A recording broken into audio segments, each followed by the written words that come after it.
नमस्कार. तर आज ही कथा आहे. आळशी माणसाची कथा आहे. ठकाला माठक आळशी. म्हणजे एकाचड एक कसे आळशी माणसं असतात जिंदगीमध्ये, ते हे या कथेतून आपल्याला नक्कीच संदेश मिळेल. एक जोडपं असतं, नवरा बायको.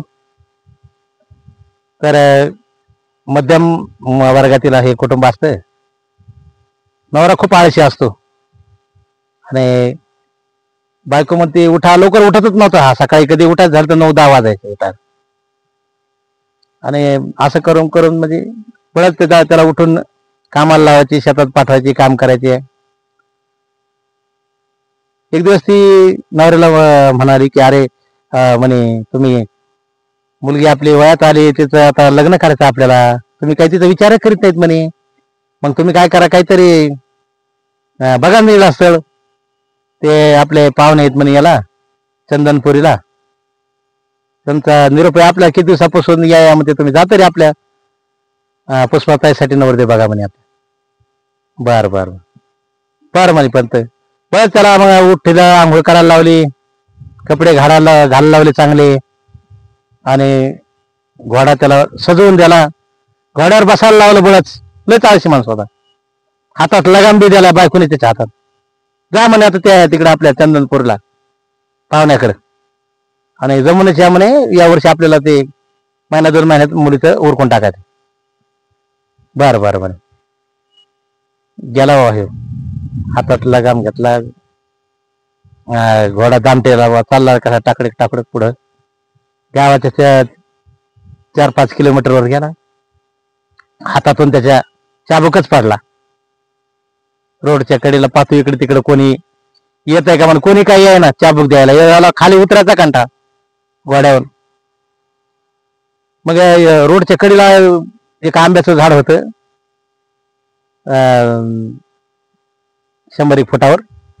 ते आवाज येतो इथून, म्हणतो अरे माझा एवढा चाबूक उचलून दे. अरे रस्ता, अरे मी गावाला चाललोय बाबा पाहुण्या होऊन, ही म्हणे मला एवढं हे करून दे, चाबूक दे, मला खाली उतरायचा कंटाळा आलाय.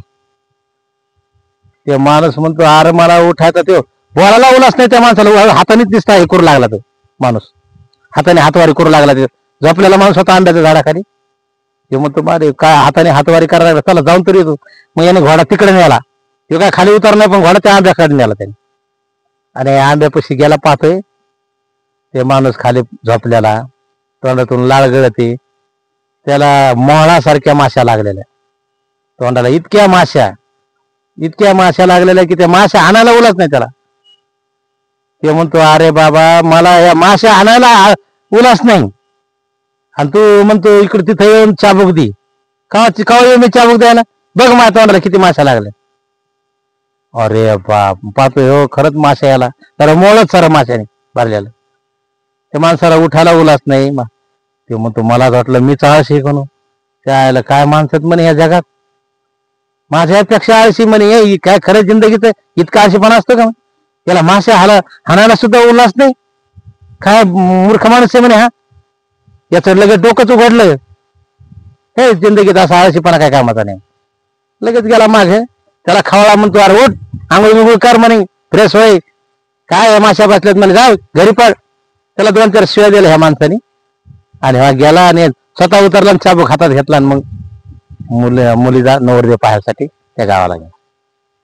आणि म्हणून मित्रांनो, एका म्हणजे ठकाला महाठक असतात, इतके आळशी माणसं या जगात असतात. तर त्याचं डोकं उघडलं आणि त्याने कायमचा अंगातला आळस झटकून टाकला आणि कामाला लागला. धन्यवाद.